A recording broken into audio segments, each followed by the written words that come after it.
Magandang araw po mga kaibigan. Una sa lahat, salamat kay Police Lieutenant General Edgar Alan Ocobo na kung saan binigyan niya po tayo ng dalawang brand new wheelchair na natanggap natin at nung isang araw binabigyan na po tayo na batang estudyante na PWD. At sa pagkakataon pong ito kahapon, October 17, mayroon na naman po tayong muling nabigyan ng wheelchair. At ito pong nabigyan po natin isang senior citizen na na-stroke po na may edad na. Kaya maraming salamat kay Police Lieutenant General Alan Ocobo dahil sa kanyang tiwala at pagbibigay.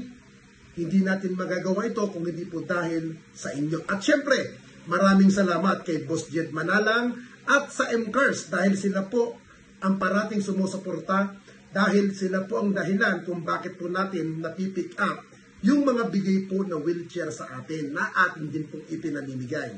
Again, thank you very much po sa inyong lahat mga boss. Yeah.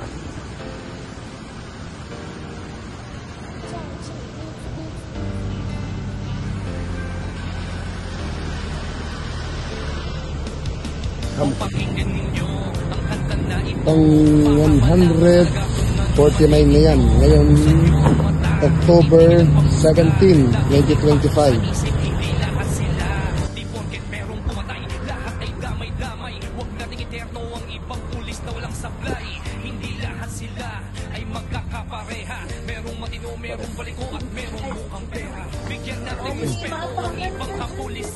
Putas naman natin ng tsapa nilang narumihan ng ibang kasamahan nila na pwede pitasan.